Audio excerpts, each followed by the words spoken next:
श्री सरस्वती मैया की जय, श्री कृष्णचंद्र भगवान की जय।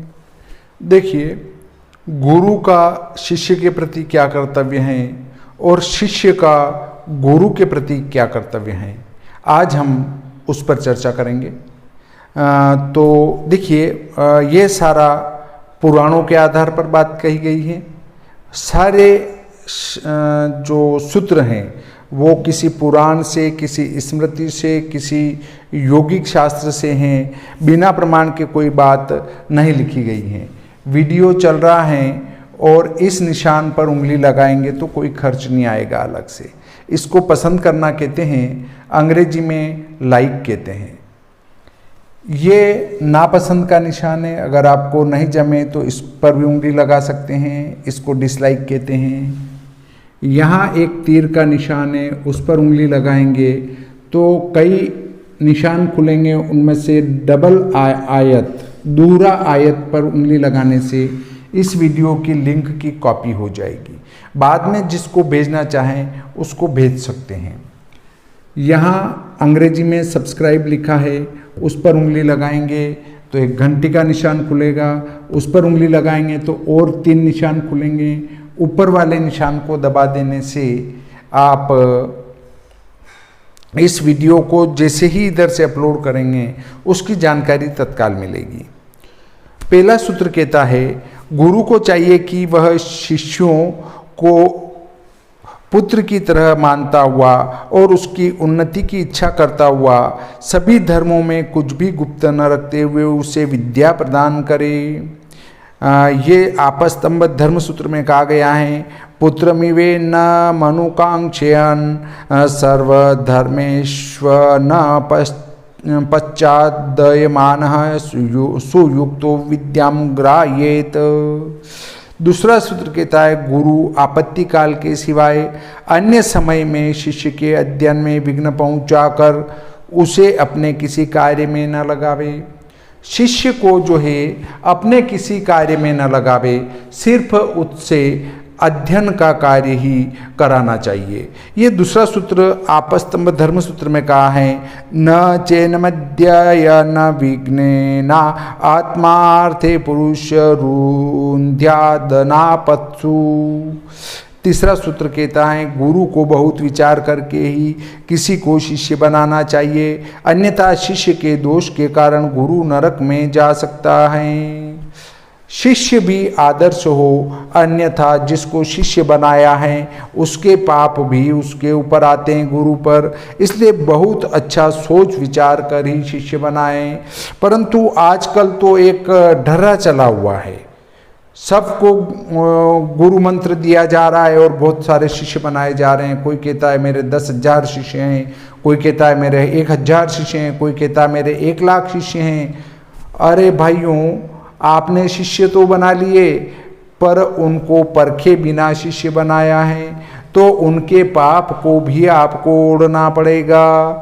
तो देखिए, तीसरा सूत्र रुद्रियामल में कहा गया है, विचार्यत नाद विधिवत शिष्य संग्रह माचरेत अन्यथा शिष्य दोषेण नरकस्थो भवेद गुरु।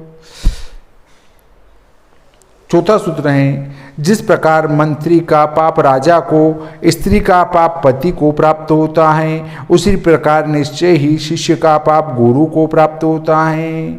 मंत्री का पाप राजा को मिलता है और स्त्री का पाप पति को मिलता है। ऐसे ही शिष्य का पाप गुरु को प्राप्त होता है। ये चौथा सूत्र कुलार्णव तंत्र में कहा है, मंत्री दोषश्च राजानं जाया दोष पतिं यथा तथा प्राप्नोत्य संदेहम शिष्य पापम गुरुम प्रिये। गंधर्व तंत्र में कहा है, दापयेत स्वकृतं दोषम पत्नी पापम स्वभर्तरी तथा शिष्यार्जितं पापम गुरु प्राप्नोति निश्चितम।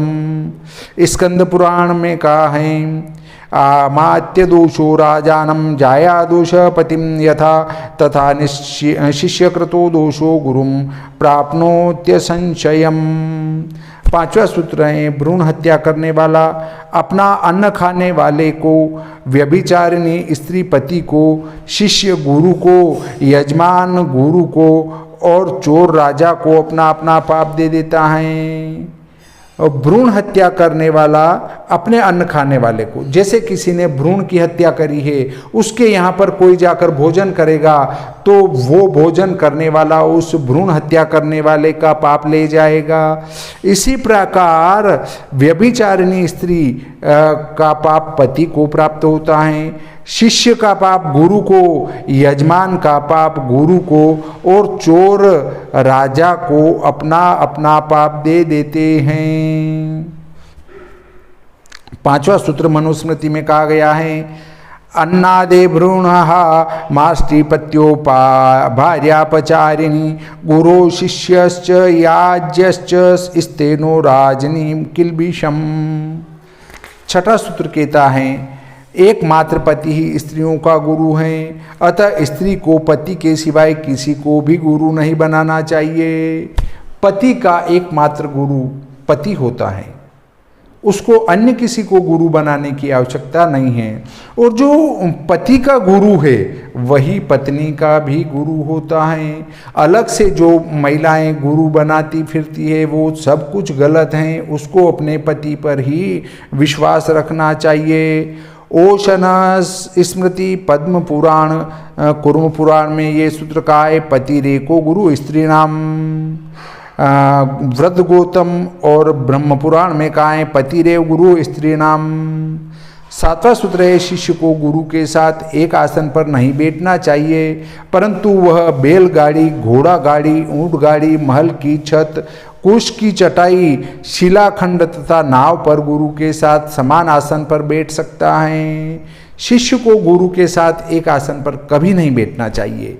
ये 7वां सूत्र पद्म पुराण में कहा है, गुरोरेकासनादनम। मनुस्मृति में कहा है, गो अश्वोष्टयान प्रासादस्त्रस्त्रेषु कटेषु च आसीत् गुरुना सार्धम शिलाफलकनोषु च। कुर्म पुराण में कहा है, गोश्वोष्टयान प्रसाद प्रस्तरेषु, बाकी सब ऊपर के अनुसार हैं। पद्म पुराण में और कहा है, गोश्वोष्टयान प्रसादे तथा अधोविष्टरेषु च आसीत् गुरुना सार्धम शिलाफलकनोषु च। 8वां सूत्र कहता है, शिष्य को चाहिए कि जिस आसन पर गुरु बैठते हों उस पर न बैठे और जिस शैया पर वे सोते हों उस पर न सोए।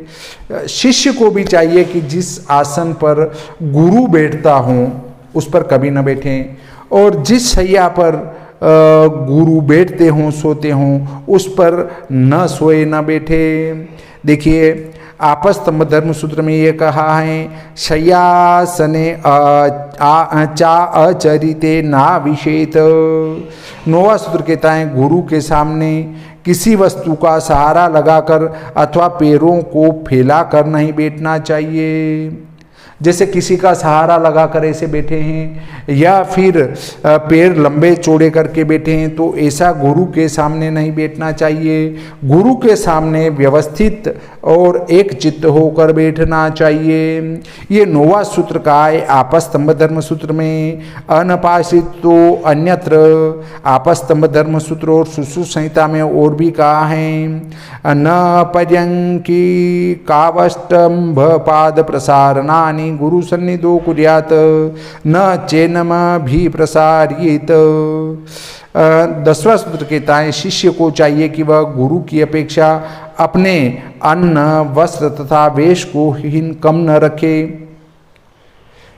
कम रखे। वह गुरु के सोकर उठने से पहले उठे और उनके सोने के बाद सोए। शिष्य को भी चाहिए कि गुरु से अपने पास अन्न वस्त्र कपड़े कम रखे और गुरु के उठने से पहले उठे और गुरु के सोने के बाद सोए। ये 10वां सूत्र मनुस्मृति में कहा गया है, हीनान वस्त्र वेश स्यात् सर्वदा गुरु सन्निधो उत्तिष्ठेत प्रथमं चास्य चर्मं चेव संविशेत। भविष्य पुराण में कहा है, वस्त्र वेशेस्तथान्यस्तु हीना स्यात् गुरु सन्निधो उत्तिष्ठेत प्रथमं चास्य जगन्यं चापि संविशेत। आपस्तंभ धर्म सूत्र में कहा है, आसने शयने भक्षे भोज्ये वाससी वा सन्निहिते निहि न तरव व्रति स्यात्। 11वां सूत्र कहता है क्रुद्ध गुरु के मुख पर दृष्टि नहीं डालनी चाहिए। अगर गुरु जी अगर क्रोधित हैं तो उनके मुंह को नहीं देखना चाहिए। कुर्म पुराण में ये कहा गया है न पश्येत प्रेत संस्पर्शम न क्रुद्धस्य गुरोर्मुखम। पद्म पुराण स्वर्ग खंड में कहा है न पश्येद्व यो मन संस्पर्शम न क्रुद्धस्य गुरोर्मुखम। विष्णु स्मृति विष्णु धर्मोत्तर में कहा है न क्रुद्धस्य गुरोर्मुखम। 12वां सूत्र कहता है शिष्य को चाहिए कि वह परोक्ष में भी गुरु के नाम का उच्चारण न करे और गुरु की गति भाषण चेष्टा आदि की नकल न करे। शिष्य को चाहिए कि गुरु के पीछे भी उनके नाम का उच्चारण नहीं करना चाहिए और गुरु की गति भाषण और उनकी क्रिया जैसे हाथ टेढ़े रखते हों या ऐसे कुछ करके बोलते हों तो ऐसी गुरु की नकल कभी नहीं करना चाहिए। ये मनुस्मृति में कहा गया है नोदाहरेदस्य नाम परोक्षमपि केवलम न चेवास्यानुकूर्वीत गति भाषित चेष्टितम। भविष्य पुराण में कहा गया है नामोच्चारणमेवास्य परोक्षमपि सुवृतम न चेनमानुकूर्वीत गति भाषण चेष्टितम तेह। 13वां सूत्र कहता है जो मनुष्य उदासीन एवं दुराचारी गुरु से मंत्र दीक्षा ग्रहण करता है वह निश्चय ही धनहीन हो जाता है। जो गुरु खुद उदासीन है और गलत कार्य करता है उनसे मंत्र दीक्षा ग्रहण करता है तो निश्चय ही वो धनहीन हो जाता है। शिष्य ब्रह्मवैवर्त पुराण में कहा है उदासीनाद दुराचारान्न ग्रहणीयान् मनौ सुदिह देवाद्यदि च ग्रहणीयात् धनहीनो भवेत् ध्रुवम।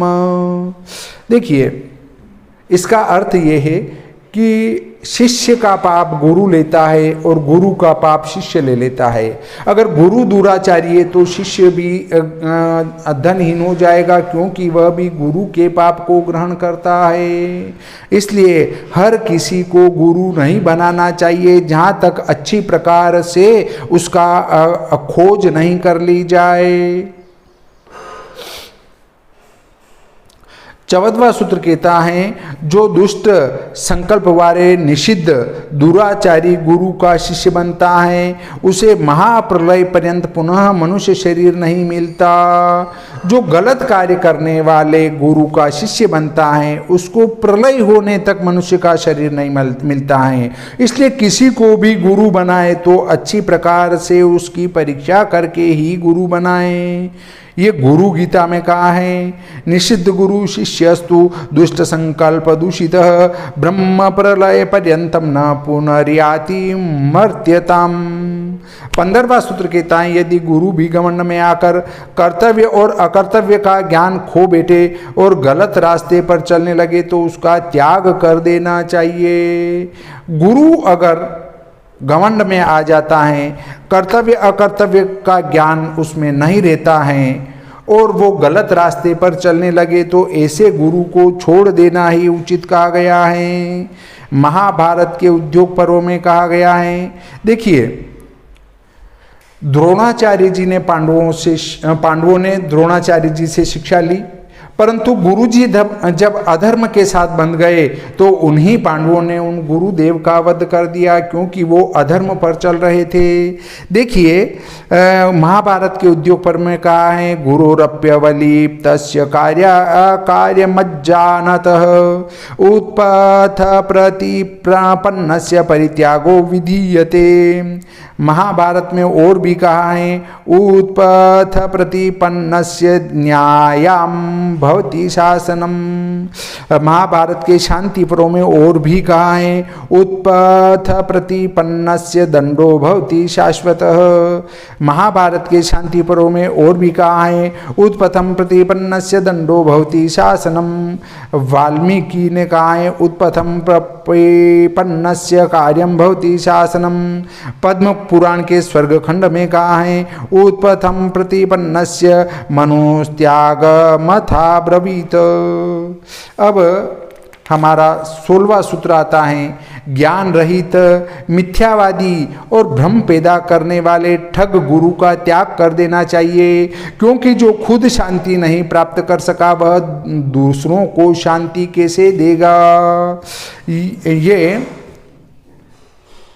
देखिए पिछला सूत्र कुर्म पुराण में भी कहा है, उत्पथ प्रतिपन्नस्य मनुस्त्यागम समब्रवीत।